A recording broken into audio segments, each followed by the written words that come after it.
Good morning. It's time for a high five. It's Wednesday, and so happy Wednesday for you. Your week is half over, so enjoy it. This is the day the Lord has made. We will rejoice. We will be glad in it.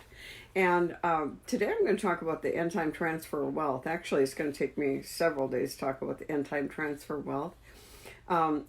We start in Genesis 15.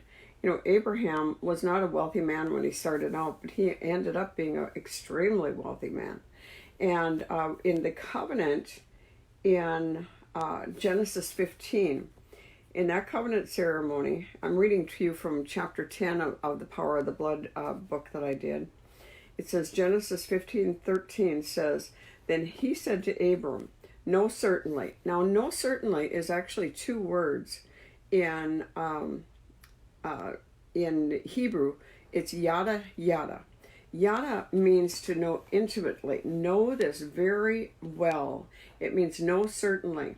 Yada yada. It actually is used in intimate in an intimate way where Adam knew Eve and she conceived. Very much an intimate word. So know this very certainly, that your descendants will be strangers to the land that is not theirs, and will serve him, and they will be afflicted 400 years. And also a nation whom I serve will judge. Afterwards they shall come out with great possessions.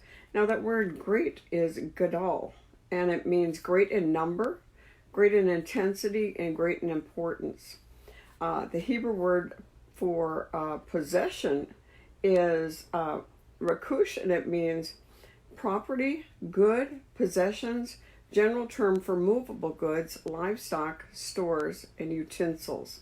And so he made that promise in Genesis 15, and here 400 years later, or not 400 years later, but when Moses was in Egypt, when he was in Egypt, God raised him up. And he didn't really start his ministry until he was 80 years old. Amazing.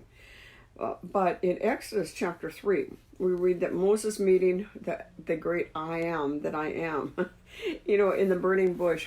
There was a time that I actually had a burning oak tree in front of me, and it was God speaking to me. So I love that burning bush example. In the burning bush, Moses was God's chosen man to carry out his plans, and he shared with Moses the end result of that plan in Exodus 3:20. "So I will stretch out my hand and strike Egypt with all my wonders, which I will do in its midst. And after that they will let you go. And I will give the people favor in the sight of the Egyptians. And it shall be, when you go, you shall not go empty-handed. But every woman shall ask of her neighbor, namely of her who dwells in her house, near her house, articles of silver, articles of gold, and clothing, and you shall put them on your sons and your daughters, and you shall plunder Egypt." You shall plunder Egypt. And now that was, first of all, we heard that in Genesis 15, and then in Exodus chapter 3, and 3:20, and 3:22. And God brought 9 plagues against Egypt. First of all, he turned the water to blood. Each one of them was an attack against one of Egypt's gods. And when we get to, and the lamb was killed on the first day of the month. And Exodus 12:6. "Now you shall keep it until the 14th day of the same month, and the whole assembly of the congregation of Israel shall kill it at twilight. And they shall take some of the blood and put it on the doorposts of the lintels of houses when they eat. For I will pass through the land of Egypt on that night, and I will strike all the firstborn of the land of Egypt, both man and beast, and against all the gods of Egypt I will execute judgment. I am the Lord.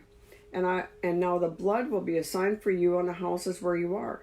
When I see the blood, I will pass over you, and the plague shall not be on you to destroy you when I strike the land of Egypt." Was there a wealth transfer with any of the 9 plagues? No, there was no wealth transfer. But tomorrow we're going to talk about the wealth transfer because I am out of time again.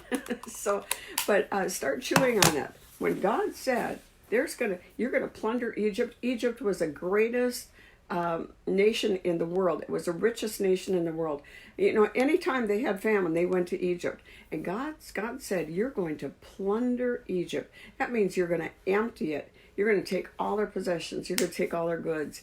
And He watches over His word to perform it. So, part 2 tomorrow. God bless. Bye-bye.